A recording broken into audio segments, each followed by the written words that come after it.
Everyone for being here, especially coming through the rain. It's more challenging than we think.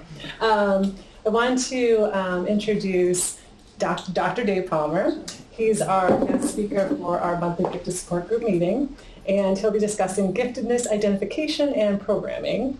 Dr. Palmer is a licensed educational psychologist, award-winning researcher, university lecturer, and author of the book Parents' Guide to IQ Testing and Gifted Education.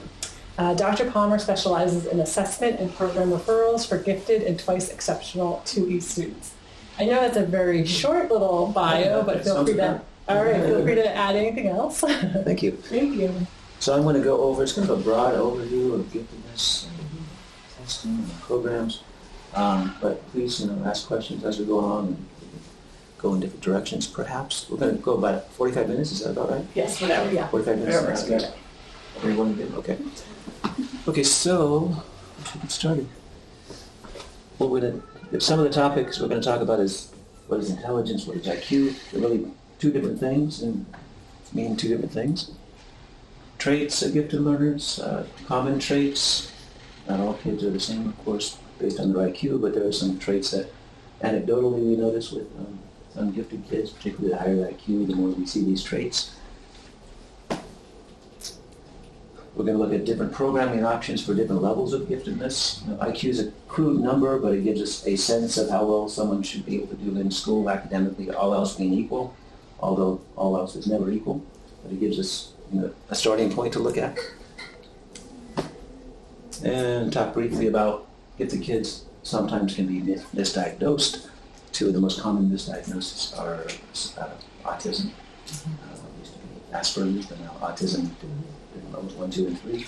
Some gifted kids display those characteristics and they're misdiagnosed and put in programs when had they been identified as gifted and found their social group that way.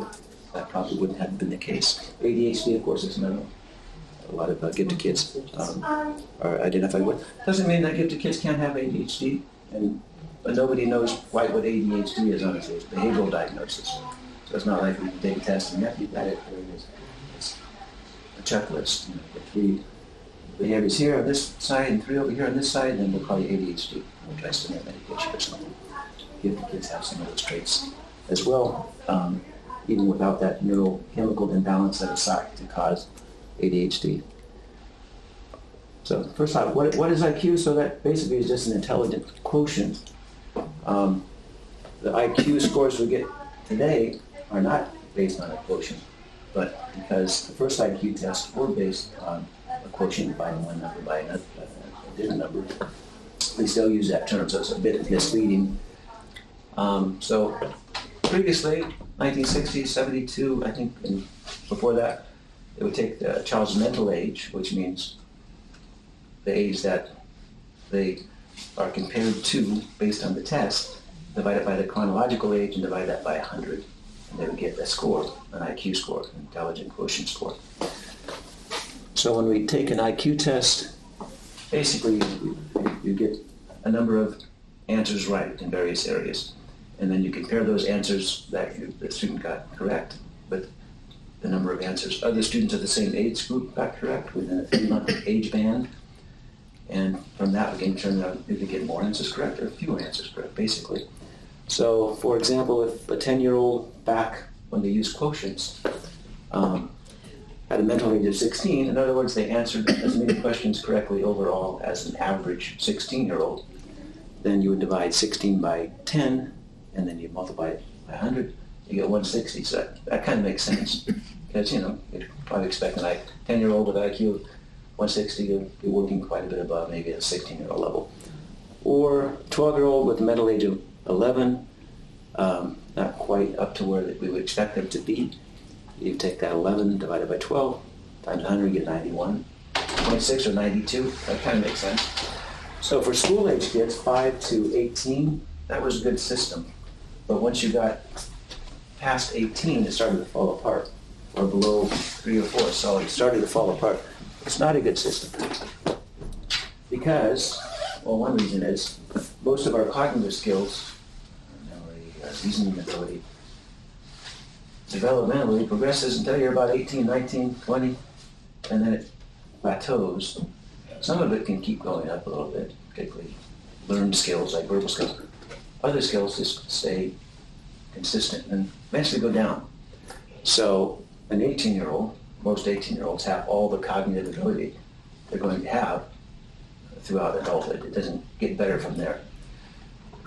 So if we had an 18-year-old taking these old tests, and the most popular older test was called the Stanford-Binet LM test.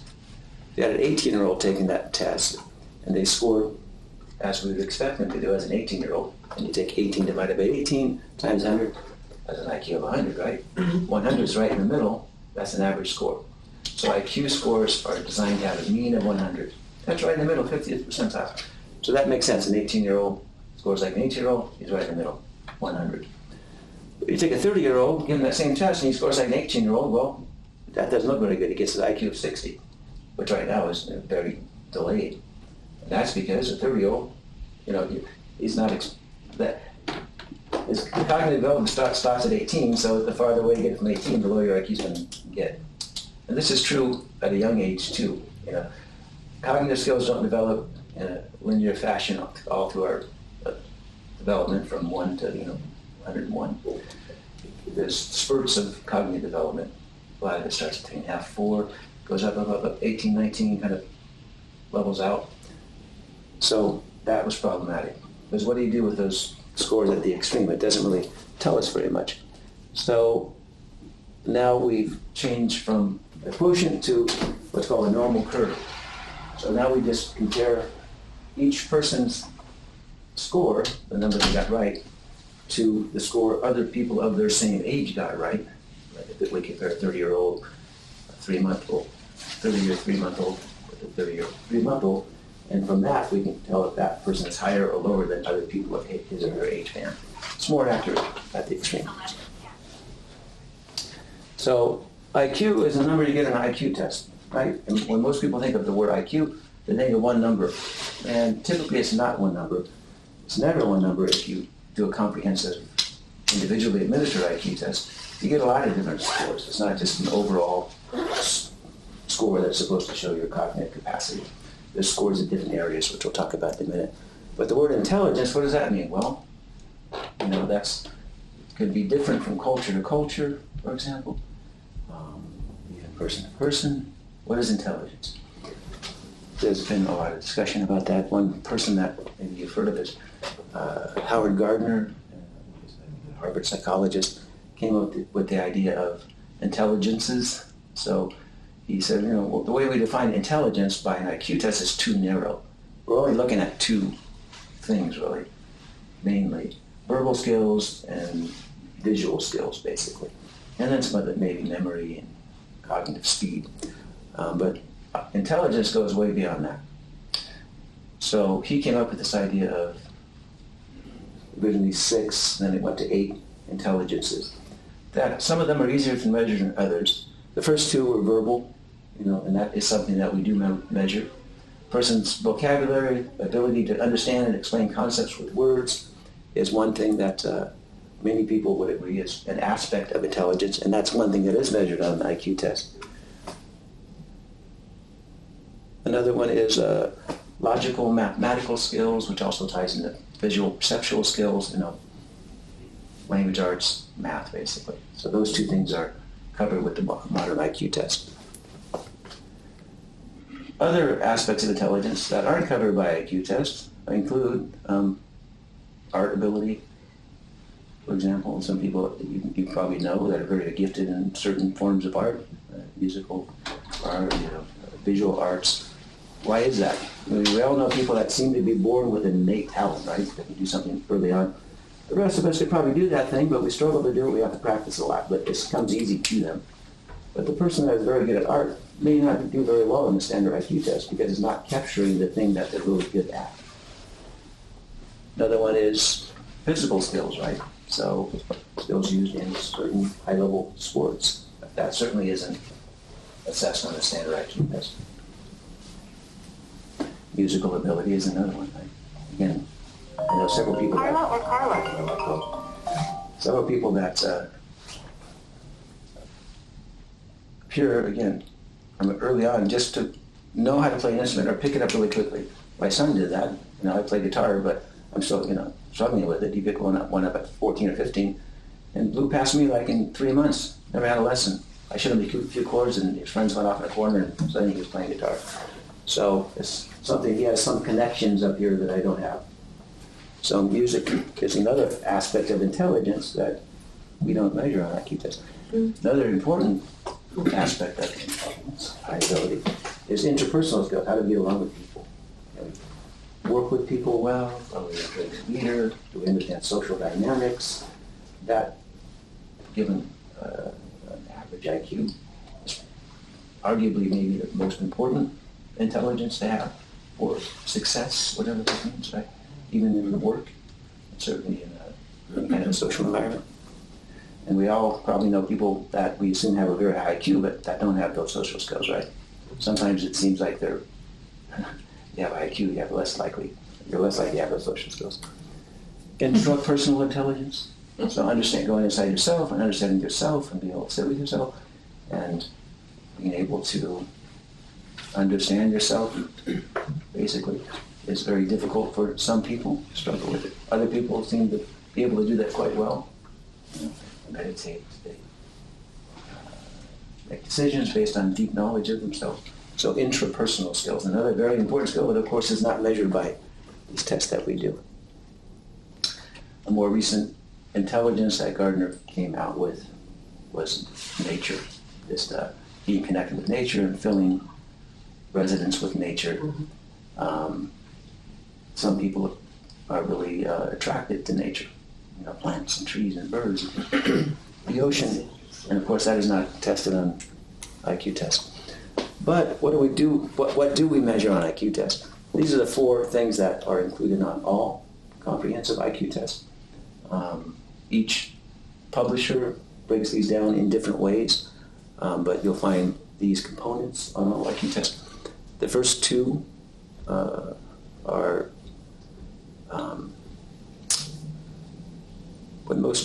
I think maybe the most important aspects of comprehensive IQ testing. Verbal reasoning, that's the one aspect of IQ testing that is most highly correlated with academic learning because school is so academically, verbally loaded.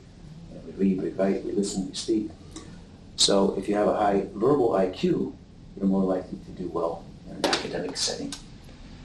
Visual-spatial, also called perceptual reasoning or even picture thinking, your ability to figure things out with visual images rather than through mediating those problems with language. So that's assessed by showing the child picture puzzles, for example. You're not asking the question, you're saying, look at this puzzle and give me an answer. I'll show you an example of that in a minute. Working memory is another one. So working memory is like short-term memory. Short-term memory or rote memory is just remembering something up here and getting it back out. Working memory is putting something in, doing something with it, then getting it back out. So it's a little more difficult in short-term memory. IQ tests used to just test rote memory or short-term, but 15, 20 years ago they started looking at this working memory, which I think is probably a better way to go. And then processing or thinking speed. How quickly can you process information, make a decision, and move on? So those are really the 4 components of all comprehensive individually administered testing. There are other tests, there are group tests like the OLSAT and the Neglieri that do not have to be administered by a psychologist and can be administered in a group, and they don't go on into all of these aspects of IQ. Some just go into visual perceptual, like the Neglieri. Some hit both of these, verbal and visual, like the OLSAT, but they won't look at these 2. Okay, so what kind of questions do we ask to ascertain how someone is doing in those 4 realms? An example of a verbal question might be, how are these things alike? So, how are a frog and a salamander alike? What might be is a similar question to what I would ask on the test I give, the WISC-5. And you listen to the response, and the more high level the response, the more points they get. Do they get 0 points, 1 or 2 points? So a child might say, oh, they both have eyes. Or they both, live near the water. And it's true, right? So they might get a point.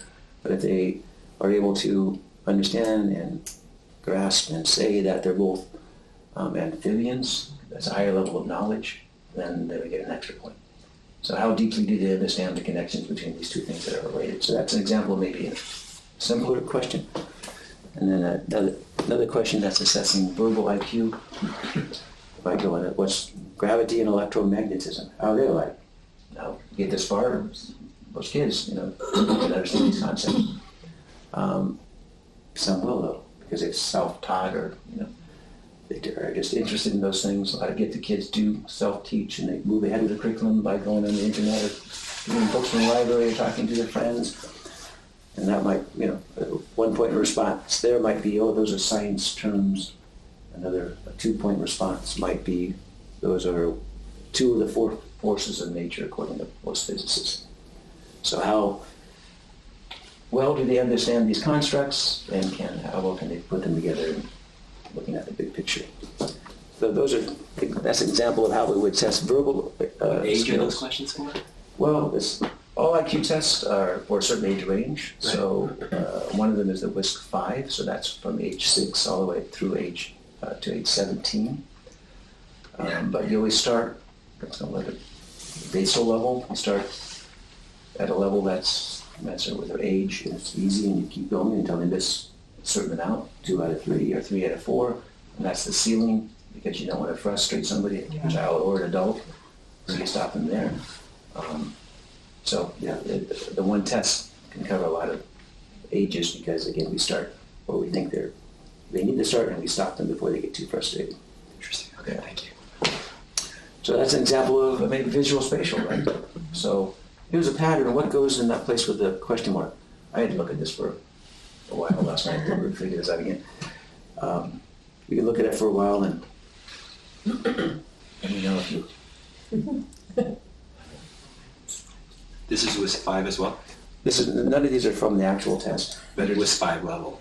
Well, this is an example of a similar thing you would see on the WISC-5. Okay. Yeah. So, take a look at the pattern, see if you can figure out what the pattern is and which of those 4 choices below would go with the question markers.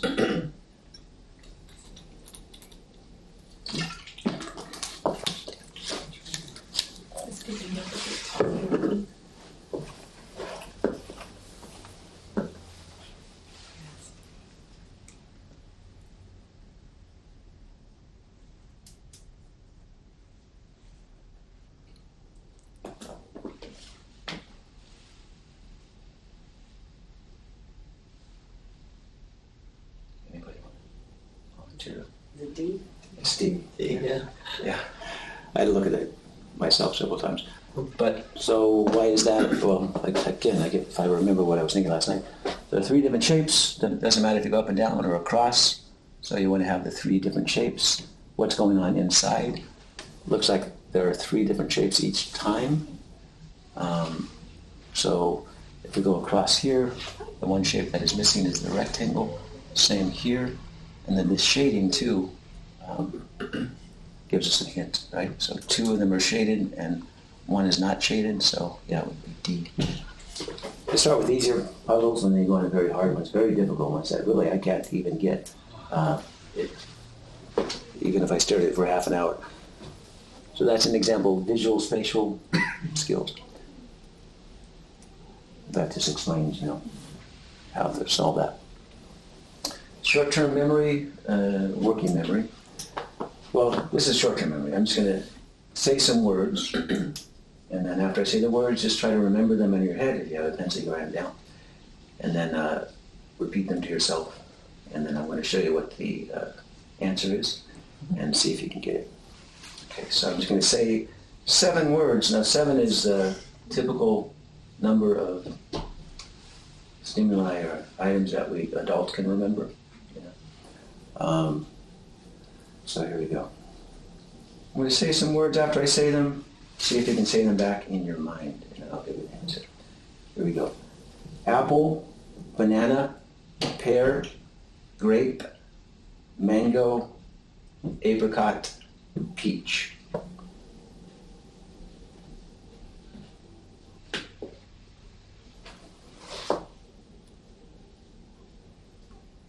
And then most of you probably were able to do that. So that's just rote memorization. Here's some words, say it back. You're not really doing anything besides repeating what I said, right? Working memory, though, you're going to do something with it. You're going to hold information in here for a while, and not just spit it back out, but do something with it and spit it back out. So, let's say a list of words, and this time instead of repeating them to yourself in the order that I say them, I want you to list all the fruits first in alphabetical order, and then list all the vegetables in alphabetical order. So you have to hold this in your mind, manipulate them, get it back out. So again, after I say the list, I want you to say back to yourself in your mind, all the fruits first and put those in alphabetical order, and then the vegetables and put those in alphabetical order. Here we go. All right, here we go. Carrot, peach, apple, celery, banana, broccoli.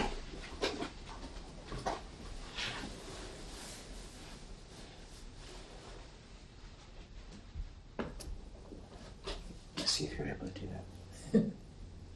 So this is the list.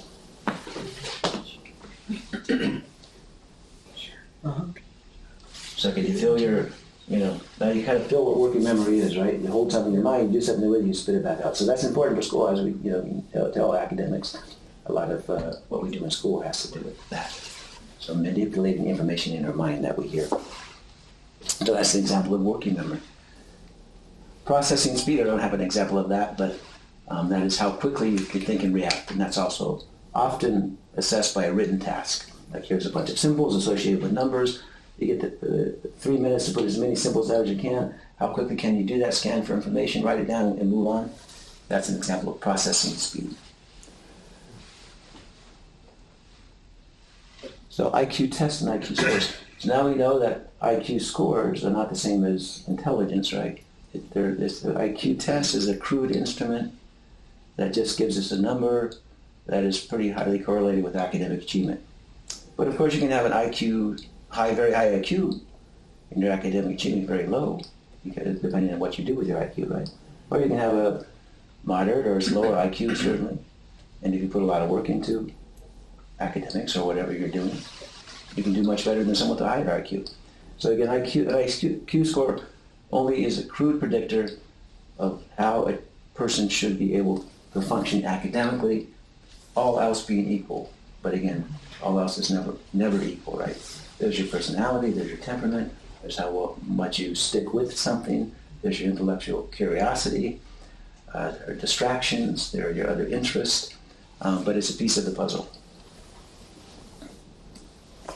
So there are two ways to get an IQ score, and one is, as we said, a group test. Those are the two most popular group tests. OSAT has verbal and perceptual component. The negative area is just the visual. Some schools only give the visual one because they don't want to, if they have a large bilingual population, they don't want to penalize them, so they give everyone just a visual test. But that actually discriminates against a lot of kids, because a lot of kids are just verbally gifted or just perceptually gifted. We'll capture those, but not the kids that are verbally gifted, right? And verbal skills are the most highly correlated to academic achievement.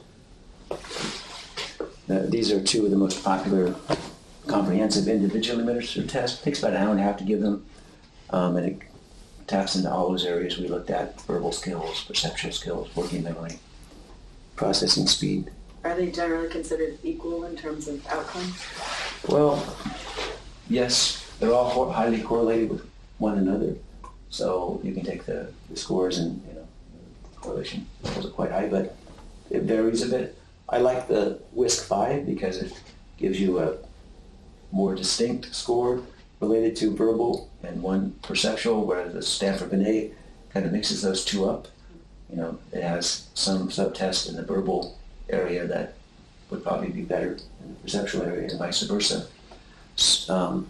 But if you look at the full scale score, the overall score, those two are very highly correlated. But if you want to break it down into different sub-areas, I prefer the WISC-5 because of that. Because again, most public schools, almost every private program I refer to, will Well, if they have an IQ requirement, like a GATE program in gifted and talented education, typically in third grade it begins. Typically kids are screened in second grade. Summer camps, institutes that are for gifted children, they don't just require that your full scale score be a certain level, 130 or 145. They'll take that number, 130 or 145, for example, in one of several areas, like on the WISC-5 Davis Institute, which is a place in Nevada, Nevada, that has an online program for gifted kids. They want a 145, but they'll take it in one of several areas. The full scale score, something called the General Ability Index, something called the Nonverbal Index, something called the Visual Expanded Index. So they recognize that we can be gifted in some areas and not so gifted in other areas. But if we're very highly gifted in one area, we can also use that strength to compensate for any relative weakness. So again, almost every program will accept an IQ score in one of these four main areas, or one of those areas, and not just expect you to get the full scale score. Can you talk about the WPPSI-4? Yeah, that's kind of like the WISC-5, but just for younger kids? It's Weschler is the publisher that puts that out, and it's exactly right. It's the version of the Weschler scale, the WISC-5 for kids up to 7 years, 2 months. Okay. I think it starts at 2.5 if you test it. Yeah. You can even get IQ testing down to 1.5, but it's very unstable. Right. As you might imagine, right? So I don't test before 4.5, and if we can wait till 6, I prefer to do that. Though some parents need the information before their kids enter kindergarten, so I start testing at 4.5. IQ is more stable then. The score you get then is more likely to be similar to the score you get 10 years down the road than it would be, of course, if you tested at 2. A lot of variability there if you test too early. So we talked about the old IQ scores used to be based on that quotient, the intelligence quotient, mental age over chronological age times 100. That didn't work out for people that were out of school age, as we saw. So in the 70s, they started using the normal curve or standard curve or a bell curve. So you're comparing a person's score to another person's score of a similar age band. And that's a better way to do it. So you don't get these extreme scores at extreme ages, basically. So it's interesting. The normal curve is like, it's kind of like a law of nature, right? And this happens all over the place in nature, even with our IQ scores. It happens with our height, it happens with our weight, it happens with many, many different aspects of nature. If you want to talk about height, I don't know what the average height of a woman is in the U.S., 5'6", does that sound about right? I think. So then, that one might be right at 50th percentile, 5'6", and then, we go over here, we might get only about, 13-14% of people that are, 5'9" maybe, and then over here, even fewer that are 6'2", and fewer that are 7 foot. Same over here, get down over, 5'4", you might have, this might be here, and 4'5" might be over here. So this is the way that almost every physical and cognitive trait is laid out. Why is that? We don't know. But it appears in nature all the time. The normal curve, that's used in statistics, of course, insurance and all that. So what do these scores mean? There's no universal agreement as to what to call these scores. When you get to higher levels, there are different programs and institutions that give different names to these levels, but these are common names that we give these levels. So typically 130 and above is considered very superior or gifted, the word gifted. 120, 129 is often called superior. And 110 to 119, high average. 90 to 109, average. So 50%, if you see what these are right, 50% of kids and adults, 50% of people in the world score in that range, 90 to 109. And that's kind of what population school is designed for, basically. Now, if you're in an area that's higher socioeconomic, that tends to correlate with higher IQs, school might teach to a bit higher level. But in general, schools are designed to teach to this level, 90 to 109. Now you get up here a bit or down here a bit, schools can still do a good job of teaching that student. They differentiate a little bit, you know. You can one or 2 years up or above or below grade level. It's pretty easy for most good teachers to differentiate. But if you get too far this way or too far this way, it's more difficult to differentiate in a group of 30 general education kids. So you might need special programming here from remediation. This child might benefit from special programming up here through acceleration or enrichment to keep them engaged in school, basically. How are these IQ scores used? We're going to look at this a little bit more detail soon. But again, as we said, the exact average score is 100. So if you've got a 100, you're right in the middle. A little bit below, you're somewhat below. A little bit above, you're above. Further out you go in the tails of the normal curve, the fewer people there are. So about half of the population has IQ of 100. Only about 13% people have an IQ of 115.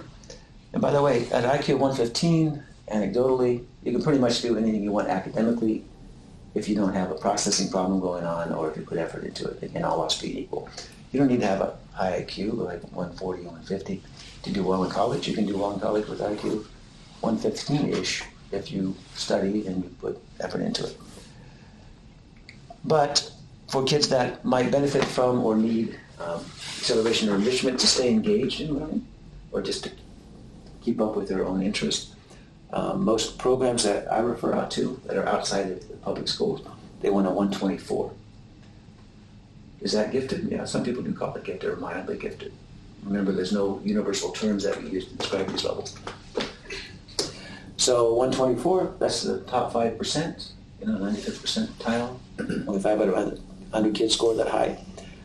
Some like summer camps are based on that score. The Summer Institute for the Gifted is one. You have to have a 124, 95th percentile, and you can apply to that camp.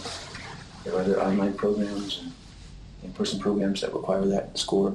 Most public schools, for GATE programming, they want a 130, which is 98th percentile, top 2%. But a lot of kids in GATE, their IQ is below that because if they have other criteria, it's not, most GATE programs, it's not just you get the IQ score, you're in the program. Sometimes that's just one piece of the criteria they're looking at. They're looking at teacher recommendations, parent interests, pass state testing. So they assign a certain amount of points to each of those criteria, and it's different from district to district. But most districts are looking for a 130. That's kind of the cutoff. But like I said, kids can get in with a 124 or so as well. Everything else looks good.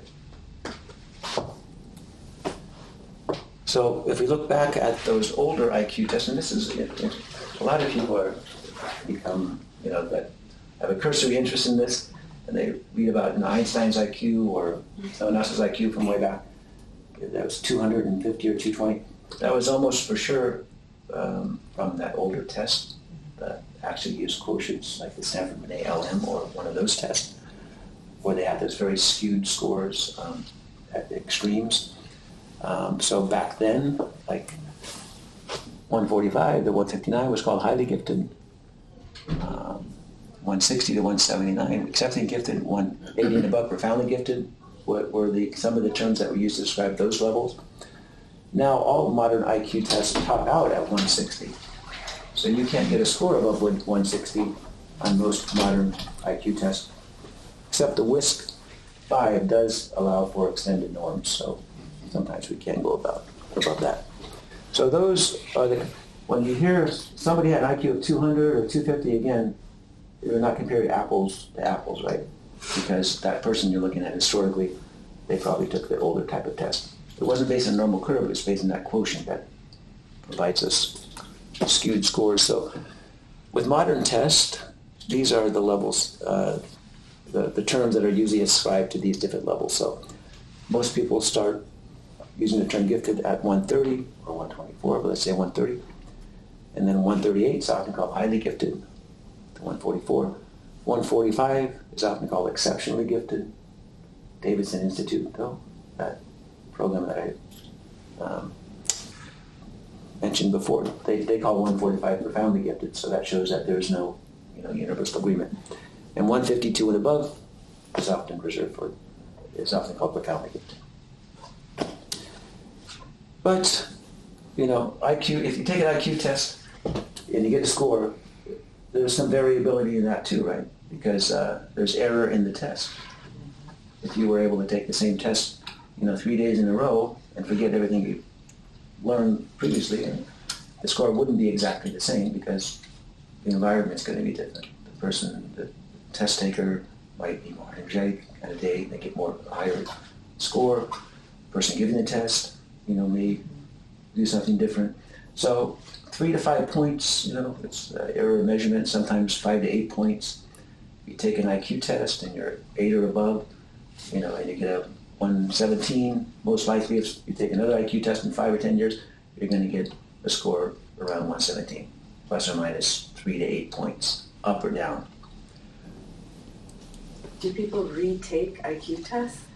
Well, you shouldn't. Just to see if I can get a higher score on the SATs, right? The IQ tests are designed to measure innate ability.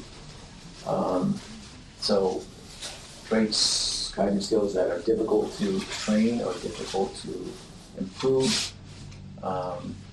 it's supposed to reflect your underlying cognitive capacity without learning. Now, of course, that's not 100% true.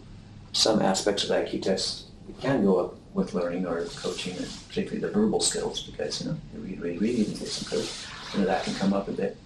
The perceptual is much more difficult to train that, to get a higher score by doing a bunch of puzzles. Yeah. And I'm sorry, you had it? Oh, I was just going to let you know that I had to take my son take the IQ test twice, not because I'm going to say this, but it's because I was told, we took the online version, I forgot what's it called. Okay. It wasn't with the WISC 5, and then we tried to apply for programs, they wouldn't accept it, so we had to take the WISC 5 to get into John Hopkins. John Hopkins. Yeah. Sorry. So the score is substantially similar, even though it's administered by 2 different people on 2 different platforms over 2 years. So that's just that's true. I don't know of any programs that would take. I'm sure that one you did was. I think with the WISC now, with the modern IQ test, they are starting to come out with iPad. Let's do it with that. I don't like that because it doesn't seem organic and. I've tried it once or twice, but it just doesn't. I think it takes away from the individual administration of it because I'm able to observe the child and go back and we circle back and get their energy level up. And with an iPad, there's mostly them doing this, right? So, but yes, sometimes you have to retake it. Some programs, all programs want IQ score that is done individually. None of them that I refer to would accept, for example, the OSAT or Magley for outside programming. You have a question? I have a question about the extended norm. I have a child who tested the WISC 5 some years, maybe more than 2 years ago, with multiple subsets at the max score.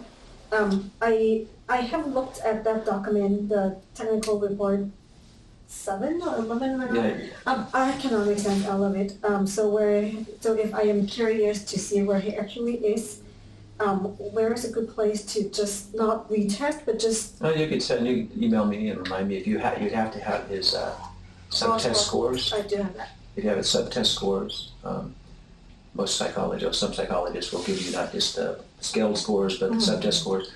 Then it's easy to look that up on that. Thank you. Yeah, the extended norm table that you could access online. So you can email me, I'll do that. Won't charge you, of course. Any other questions? Yes. Yeah, so you said there's 3 to 5 points of just standard variability. Mm-hmm. Presumably that's between, just if you did it to the same kid on a different day. But what about between test providers? Is there a big variability depending on the provider you choose? Yeah, there's always some here. Especially at the younger age, maybe the 6-year-old and below test. I think there's a big difference between who you go to. Number one, not a lot of clinical psychologists rarely give IQ tests, but they're able to do it legally, right? But unless you've done it many, many times, it's it's easy to make some mistakes. And also most psychologists don't even know about the extended norms or about these other scales. There's not only extended norms, but there are extended scales on the WISC-5. So you can give supplementary tests. So if I have a child and they're scoring at a point where they're almost at a certain level to apply for a certain program, and that I know that program will take, for example, the verbal expanded index over, in addition to these other scales, I'll give those supplementary tests to see if they can achieve that cutoff mark with that supplementary score. So it's important to go to somebody that has done this a lot and knows the gifted population and knows all the criteria for the different programs, so that they don't show up and they could have done these 2 more things and they would have gotten into the program. So I was thinking about like Merman, for example. They have like a list of, providers. Yeah. Even within that list, there could be significant variability, you think? Yes, but they screen their assessors. I think they're all good. So it's probably tighter. Yeah, and Merman doesn't accept the other scales. They want a full scale score. Yeah. They only look, one of the few programs, but it's a school, okay? It's not an outside program. So they're looking at the full scale score. Recently, they changed their policy a little bit. They will take that 138, which is what they're looking for, highly gifted. Yeah. If within the confidence interval, that 138 falls within the confidence interval, they'll take that. So you can have 135 full scale, but in the 95th percent confidence interval, it might be 133 to 139. Oh, interesting. It captures that, so it will consider that child. Yeah, because when you get an IQ score, again, you also get a confidence interval score, because the score you're getting is not 100% accurate. Yeah. So that's to say, well, we're 95% sure that the real score, if everything was perfect, would have been in this range. And so some programs accept the confidence interval. Yes. Fellow Merman mother actually told me that, so like my son's been at Merman only, this is his 2nd year. But one of his peers who's been with Merman for, I think since 1st grade, she said that the school actually requested them to take a test like every 3 years or something, but they need to get reassessed. So why would that be? Honestly, I haven't heard that policy. I think most programs say the test has to have been administered within a certain amount of years, like within the last, after age 5, for example, and within the last 3 years. But I didn't know that Merman, for students that are attending, that they make them retake the IQ test. But I haven't heard that. I don't know if it's specifically the IQ test per se, but she said no. Merman required them to Take another take supplementary test. Yeah, I'm not sure what test that is. Standard. Yeah. Often, if you take an IQ test once, if a child, because the parents want to give them access to these programs, you usually don't have to do it ever again. Unless you apply to a program down the road and they say that it can't be more than 5 years old, then you go back and do it again.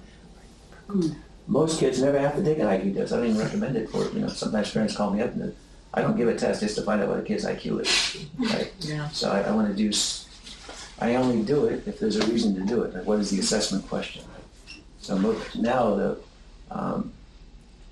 most of the kids I work with, the assessment question is, gee, my child needs more stimulation at school, the teacher's not really understanding me, or they're thinking I'm just a pushy parent, so they come in and do a comprehensive IQ test, and or sometimes a comprehensive achievement test, where the child can go as far as they can without grade level restrictions, which give you a lot of information as to where they are functioning academically, and that's a lot of good objective information to take to the table if you're trying to talk with teachers and staffs and administrators about differentiation. Yes. Most schools, public schools, test in 2nd grade for entrance into GATE programs. Are those usually written tests? Are they written and verbal tests? They're all written tests. So designed a teacher can pass out 30 booklets and do some monitoring and do it that way. So it's all written. But like I say, the OLSAT does tap into both verbal and perceptual skills, whereas other tests might just tap into perceptual skills. Any other questions for me? See, so what do you do? What is the optimal IQ? Well, again, you can have an IQ of 100 and be perfectly okay. You might have some skills that are, you do extremely well at other things that are not measured by an IQ test, like we talked about. Great social skills, leadership skills, connecting with people, understanding yourself, being at peace with yourself, musical skills, athletic ability, artistic ability, all those things. But if you're talking about optimal IQ for academic learning, arguably, again, 115, you pretty much have everything you need to do what you want academically. Now, that's not necessarily true if we're talking about going into theoretical physics or mathematics. Then you probably need a very high IQ in that one area that taps into that, right? Or you're going to struggle as compared to other people in the program. But most things at 115, 120, you can do really well. But anything over like 140, 145 is not necessarily true, and there's no hard research on it because it's so hard to do. But anecdotally, if you have these extreme IQs often, I don't even want to say often, more often than typical, you might have some social issues or some other issues that are related to this high IQ because you have difficulty connecting with people and you think differently than other people. And we'll go over some of those. I call it flipside to having a high IQ pretty soon. But that's not true for everybody. Again, these are just generalizations, right? Sometimes they test a child and they have an IQ 155 or over 160 with the extended norms, and they seem perfectly well balanced, and they're socially great, and and they doing music and sports, and they're friends, and that's wonderful. It's globally gifted, you can call it. Some kids with a very high IQ, they're very focused on one specific area, and maybe their personalities, which has nothing to do with the IQ, such where they alienate people. They seem strange to other people because of those two reasons. But again, we're just looking at trends that are more frequently observed with high IQ kids. Doesn't mean they all have these traits. So here's a profile just to give you a sense of how we look at this. This is a basic WISC-5 profile. And again, we have the verbal comprehension, perceptual reasoning. Actually, this is a WISC-4 profile. This is before the WISC-5 came out. So verbal and perceptual, the two main components of reasoning skills that are assessed. Now the WISC-5 has added the third one, which is visual spatial, which is putting puzzles together and seeing how shapes go together in space, because they did some factor analysis and found that was kind of more of a distinct ability, distinct from reasoning. Remember the matrix when we tried to figure out which of the choices would go in that box to fit the pattern? That's reasoning. You're thinking about things, right? But visual spatial is just, hey, can you put these blocks together to make this shape? So it's basically seeing how shapes go together. Some kids are really, and adults, really good at that. It's amazing. It's like just, they click right through it. Why is that? Because their brains are wired that way. They didn't learn it. If you're, maybe they did Legos or something. But kids and adults, you and I, we tend to gravitate toward what our strengths are and kind of scratch that itch. So if your kid loves Legos and then they do well in IQ tests with visual spatial skills or good with jigsaw puzzles, it's not necessarily because they practiced, it's because they were gravitating towards that because they have that talent already and they wanted to use that, put it to use. So, and then working memory, we talked about that. Processing speed, how quickly can you think and react and move on. And then you get a global score. And that global or full-scale score is not a mean of these other scores. It's taking a sample, like 7 out of 10 of the subtests we give, and it's just sampling all these different areas and to come up with a full-scale score. And that's like a typical profile of someone with average-ish IQ. Not a lot of variation in the scores, one a little bit below 100, one above. This, to be significantly different, these scores, they have to be more than one standard deviation apart, 15 points. So this person does have a significant strength in verbal reasoning or verbal comprehension as opposed to perceptual reasoning because it's more than one standard deviation, which means that probably didn't happen by chance. So that's what that means. There's probably something going on there. There's a significant difference that is not likely to have happened by chance because it's so different. Working memory, these two are often what we look at to see if there might be some indication of an underlying processing problem, a twice twice exceptionality. I think most of you know that word. 2E kids that are gifted in one or more areas, but they struggle in other areas. For example, the areas that I see most often, the process areas that kids struggle with, that are often also identified as gifted, are have to do with memory and attention, and then writing. So for some reason, boys particularly, the higher IQ, the sloppier writing. Now it's doctors writing, right? Why does that happen? We don't know. Probably because most people with a very high IQ are big picture thinkers, and this is also why high IQ kids often don't want to put things down on paper or linearly. They want to figure out everything in mind pretty quickly, and they have difficulty explaining how they got there. Yeah, I'm sorry, go ahead. I'm just curious, because you said one of the things that you see in 2E kids has to do with memory, and then working memory is also a IQ category. So how does that work when to have high IQ, you kind of have to have a good working memory, but they also have memory issues? Not really, not necessarily true. Memory and processing speed are not very highly correlated with reasoning skills. Okay. So it's pretty common to have one of these two, or now three, because we had a visual spatial, up in the gifted range, and then one or both of these closer to average or high average. That's the most typical pattern.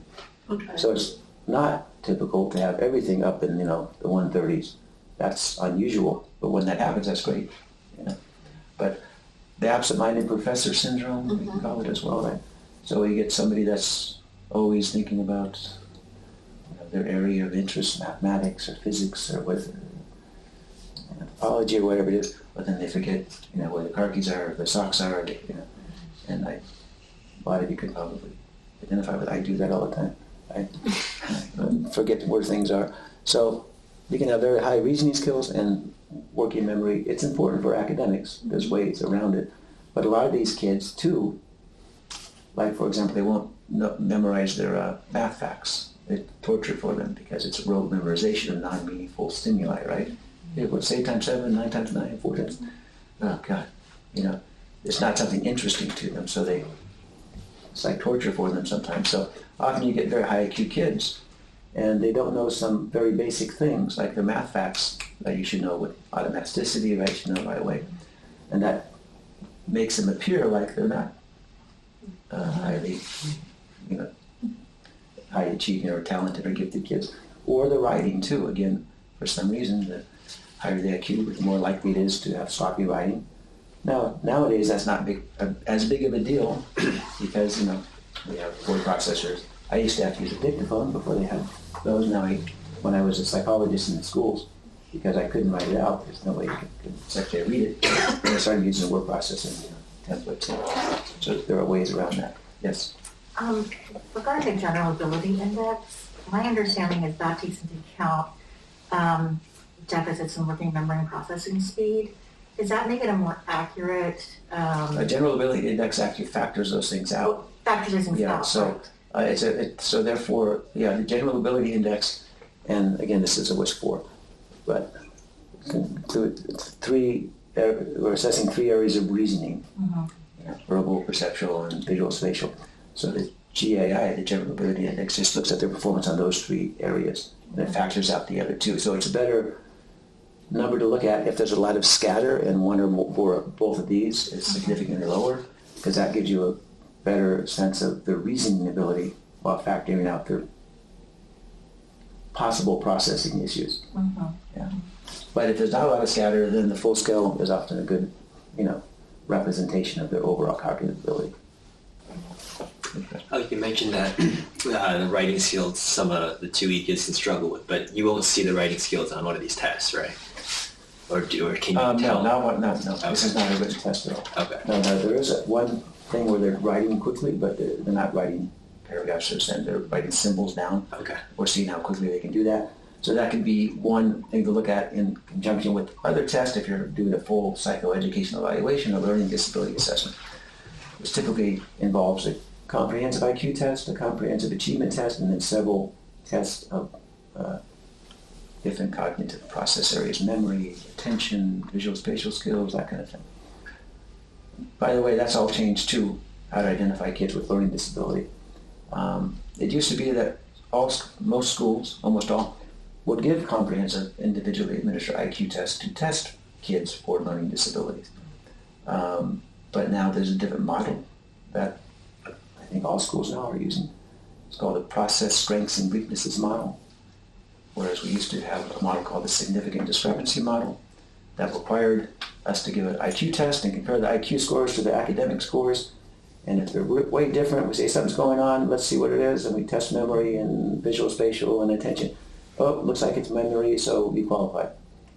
So they don't do that anymore. They give little components of an IQ test, and then components of achievement testing, components of other tests, and they look for patterns, which is arguably a better way.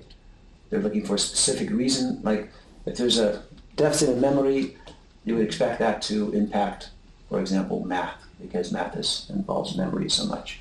So they can make an argument that their IQ appears to be in a normal range, even though we don't have a comprehensive full-scale score. But look, their math is way below what we expect, and there's also a memory problem here. We think that's causing the math scores to be low because they have a high IQ, then they will qualify. It's harder now for gifted kids to qualify under 2E because of that, because they're not giving comprehensive IQ tests in the schools anymore. So it used to be if you had a gifted child, let's say the high school IQ of 135, and they were academically, for example, in reading, they got a score of 110, well, gee, that's a big difference because we would expect somebody with an IQ of 135 on academic test to have academic scores around 135, plus or minus 1.5 to 2 standard deviations. If it was way below, we say, well, why is that? If we can rule out maybe they haven't been going to school consistently, or some other, truancy or whatever, they've been getting good, consistent instruction, so we can rule that out. Then we have to look for another reason. So again, that would be the underlying processing problem, memory, attention, that kind of thing. Any other questions about that? Yeah? Can you talk about I don't know, I believe it may be typical, a profile that's high on many things, many subsets, but not the working memory and not the processing speed, like significant gap. And then that testers say that they are maybe some kind of a hyperactivity. And yes, they used to use, many years ago, on the WISC, so the acid test, and they would take arithmetic, coding information, and digispan, I think it was, the subtest on the Zoller IQ test, and said, well, those are more indication of ADHD, but really, that's not. As I think I mentioned before, ADHD, what is it? No one knows what it is. No one can tell you what it is. There's different ideas about what it might be. Neurochemical imbalance, too much of serotonin, or not enough, or dopamine, or norepinephrine. I'm not saying that correctly. But no one quite knows. They just know that, hey, if you have these behaviors and we give you these type of therapies, often stimulant medication, it seems to make you focus more. And so, it's used as a behavioral diagnosis to seek some sort of treatment, basically. But on the modern IQ, it is true that these two, if they're way off of what we would expect as compared to the reasoning that's a suggestion that maybe one of those things is happening. Now, memory and attention are so interlinked, it's hard. If you got a poor memory score, is that memory or attention? Yeah. So it's really, and for a lot of bright kids, even if they know, gee, I better do well here, or, a good administrator, a test person administering the test, and have good connection, they kind of tune out subconsciously. Oh, this is just memory, it's not interesting. The other parts of the IQ test are more challenging, more engaging, so they put an effort into it, and they're really thinking. With the rote memorization stuff, though, is it because they're not remembering, or because they're just not really, the mind's off somewhere else, as I'm saying all these numbers, and you got to repeat them back. So then you'd have to do further tests to tweak that out, to see if it's more memory or more attention.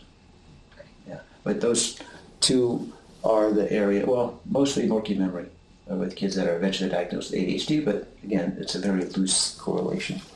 Processing speed can also be affected by attentional issues, but in my experience, it's mostly impacted by fine motor, writing skills, fine motor dexterity and speed, or perfectionism. A lot of gifted kids are more interested in getting everything right than going fast. So, but it gives you a place to start if you're going to do further investigation to see if there's a learning disability or to see if they qualify for a 2-week program. Somebody that's getting gifted programming, but they also have accommodations, maybe more time on test or less written demands for them. So it gets a place to start, but nobody gets those accommodations just based on an IQ test. It's just one piece of the puzzle. I have an interesting situation where I have a child who the tester said that, oh, your score is consistent with that of an ADHD individual. But because you are a good performer academically, so you must not be. And then this sad child happens to be really keen on psychology, so she went to read through every single page of the DSM 5 and 4, and then came back to me and told me that, Mom, I actually think that I am ADHD because female ADHD presents differently. So now we are at the crossroad of thinking, well, should I get her to go should we find out more? Should we do more tests? Well, that's a good question. What did you want? Yeah, I mean, you can get 10 different responses from 10 different people. Okay, and a lot of, a lot of doctors, let's check this latest, maybe give a computer reaction time test. Yeah, you make enough points there in these lists.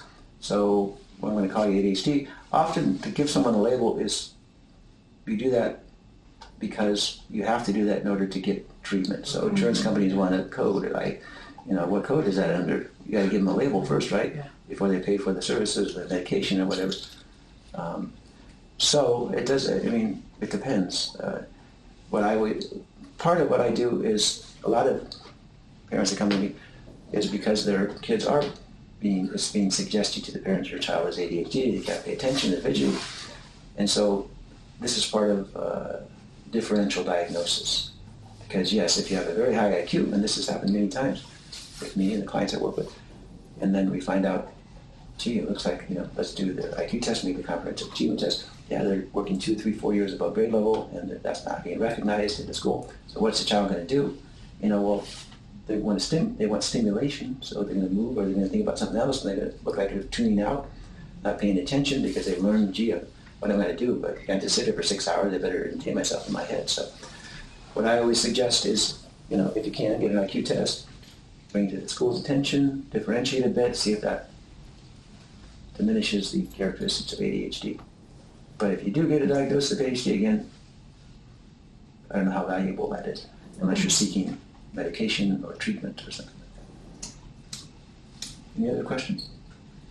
Yes. As far as the educational philosophies go, whether it's progressive or more structured and traditional, is there a best environment for kids who have high IQs, or is it really their personalities will dictate? I think it's more the latter, honestly. It's like if you have a 138, must you go to a highly gifted school like Merriman?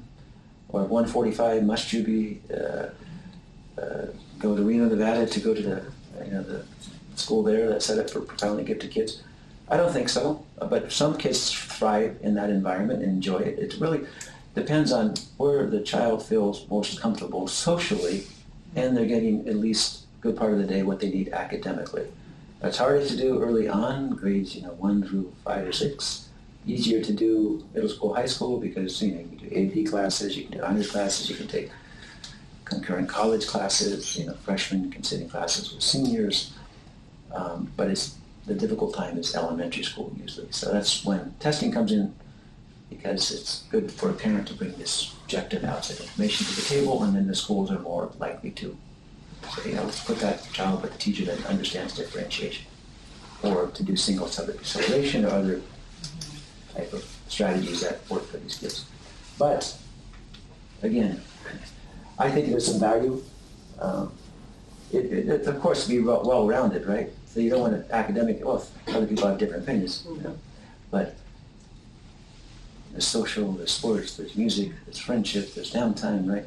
So you can have a very high IQ, 165 even, and they can go through school, maybe even without a grade scale, and maybe not even have access to these programs that are designed specifically for them, but they can find their own stimulation by deeply reading, and it used to be, books, and now it's internet, or, they find their subgroups of friends that are interested in what they're interested in, coding or whatever, hands-on type of projects. So yes, it's different from child to child, and it's always best to, again, the main thing is, where does a child feel comfortable? Okay, and so a big fish in a small pond, or vice versa, we got to look at that as well. So here's some typical gifted profiles. The top one might be more typical. There's some variability here. Perceptual reasoning and verbal comprehension are both very high, significantly higher in verbal. Working memory and processing speed are also high. It's typical to have these a bit lower, but that's something that's pretty common. The full scale is 132. Here the general ability index is a bit higher because that's just based on these scores and factors out these lower scores. So that's why many programs accept the GAI. Down here we see an example of someone that might be 2E. Again, a very high verbal comprehension IQ. Perceptual is also very high. You get an 83 processing speed and a 113 working memory. The 113 I'm not too concerned about. The processing speed, though, if it's that low, something's going on. So that might be dysgraphia. And that's just, again, your brain's thinking more quickly than your hands want to go, basically.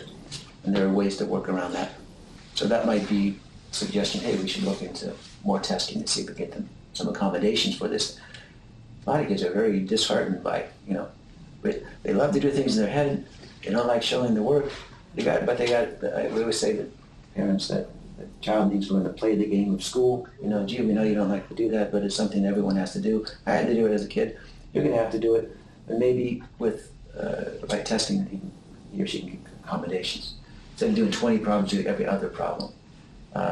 Sometimes we'll let you orally explain things rather than put it down on paper, that kind of thing. So often, 2E kids, it's good to have that recognition that they need accommodations in some areas to do as best they can.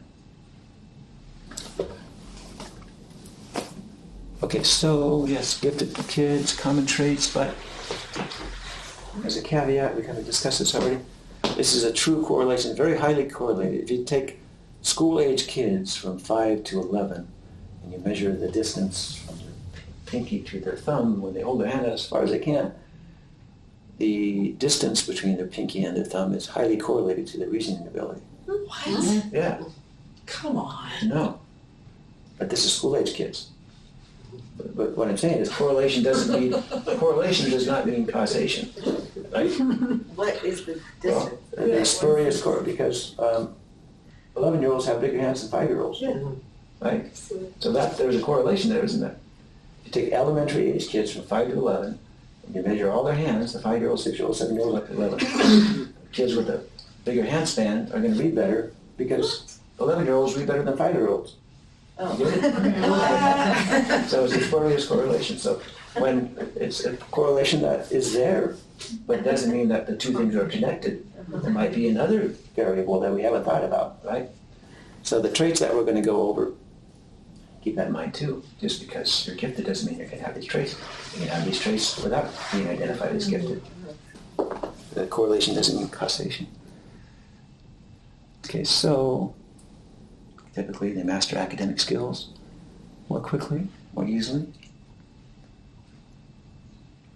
Most of them enjoy the process of learning, particularly if it's something that they're deeply interested in. Some of them really don't like learning things that they're not interested in. Again, that's playing the game of school. You've got to kind of drag them through some things, and other things they'll just take off on their own. Focused attention, burning attention on areas of interest, whereas they will consciously or subconsciously avoid things that are not interesting to them or just rote information.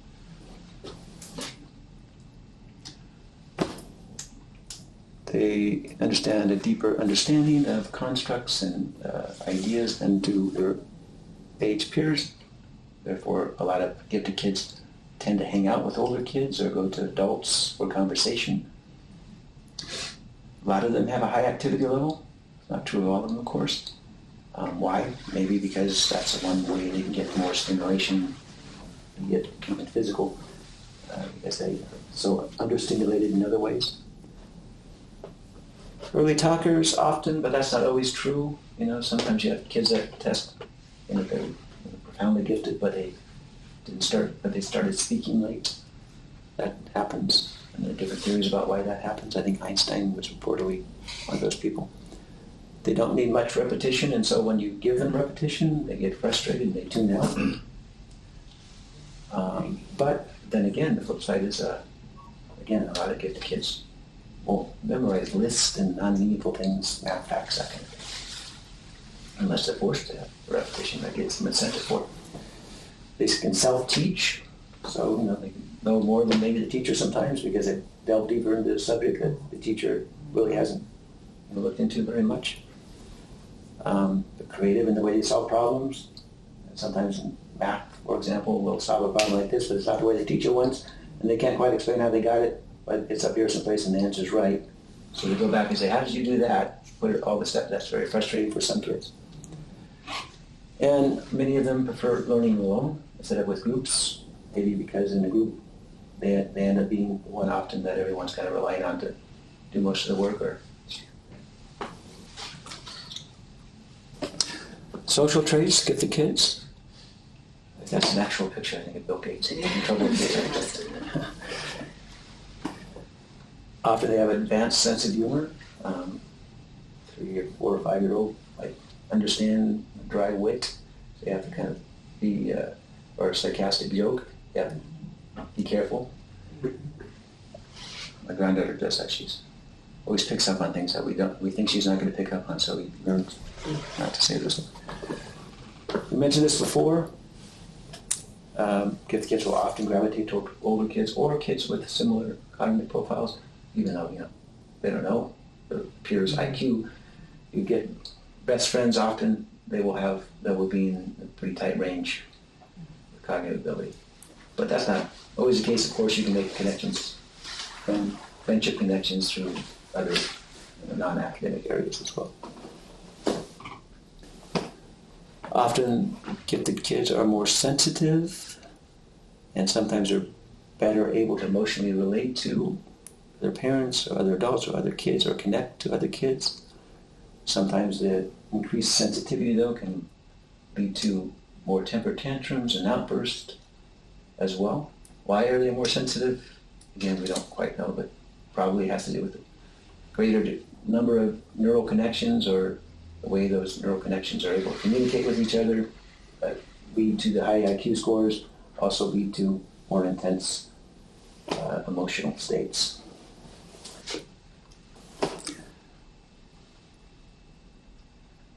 Yeah, so many of them are very highly emotional or appear very quirky because they're interested in things that other kids aren't interested in. They pick up on nuances other kids don't. And the higher IQ, the more difficult it might be to find what I call mental mates. So you probably in your life gravitate towards other people that were similar to you in some ways, including your reasoning ability, because you could have conversations that are at the same type of level. If you have somebody with IQ of 160 and they're going to a school where most kids are in that 90 to 109 range, they're more likely to feel more isolated. But some gifted kids, again, they can change the way they interact with others based on that person's developmental level. So you can have an 8-year-old that can interact with a 4-year-old really well because they understand, the 4-year-old doesn't think like they do, and they can also relate to much older kids because they can understand what they're interested in. They're more similar to them in some ways. But it's more difficult. I mean, your question was, do they have to be in a school or in that program where other kids are identified as gifted? Well, if you're a child that is having difficulty finding it and you feel isolated because of that, then yeah, I always say tell parents, it's good to have at least part of the year, that might only be a summer camp and an after-school program a few times, to be connected with other kids that are similar in age, that think like you, because that way they won't downplay their ability, or they won't feel like, why am I so different than everyone else? So it's good for kids to be able to connect with others that think like them. And sometimes you see that. Kids go to these camps, for example, and all of a sudden they're much different people. They're more animated, these connections right away and come away feeling good, better about themselves. I've seen that many times.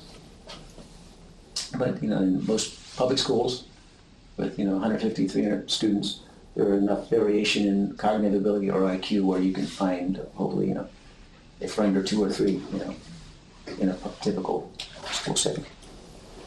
So the flip side, have an high IQ, it's not all good necessarily. So a disconnect between the brain, the body, and emotions, often called asynchronous development. You have a 4-year-old child talking like a 10-year-old child, and asking questions that a 12-year-old child might ask, or picking up on things that you think they're not going to pick up on.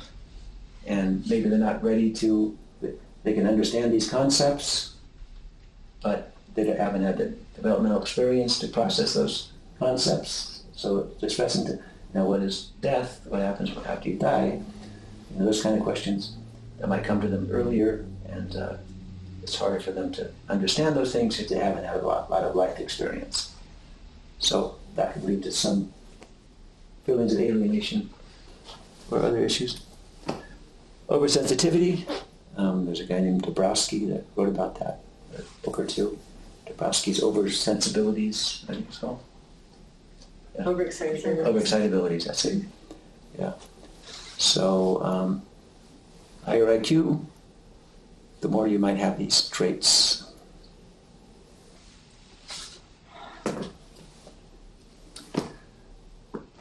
Early on, kids with high IQs have more concern with fairness and playing by the rules. Some of them appear intense or bossy, and they don't understand why other people can't see what they're seeing.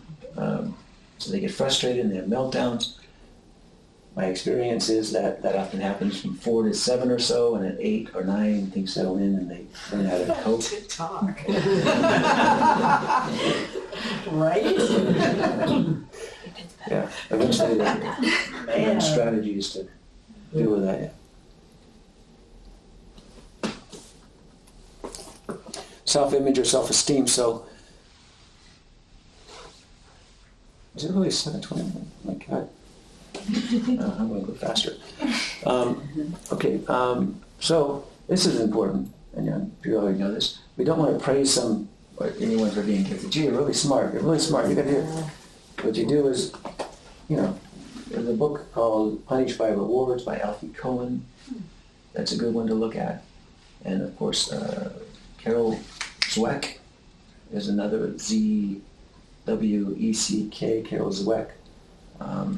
Has several books out on this issue. I forgot the name of her most recent book. But basically, they're all telling us, never praise somebody for being smart, right? Because that's going to become their identity. And they're only going to want to do things that show that they're smart. So they're not going to want to try things that are more difficult for them or not in their area of interest, because they don't want, if I do that and they see that, maybe they won't like me anymore. This is not my self-image. So you want to recognize, and there's a praise, recognize the process and encourage kids to struggle, to go and to do some things that we're not initially attracted to. We'll try to learn saxophone for 6 months and see what happens. Or, I know this math is hard for you, let's, go through it. You made some progress there, So recognize the progress, not the outcome, basically. Again, other parents have a different point of view, and their kids seem to turn out quite well, but I think most would agree that that's the way to go. Yes? On this topic and thinking about gifted kids obviously needing social interaction with each other and how that's good for them, is there a flip side where, maybe a lot of these kids might be aware of their IQs or thinking about themselves? Yes, well, I think that's what we want to try to avoid.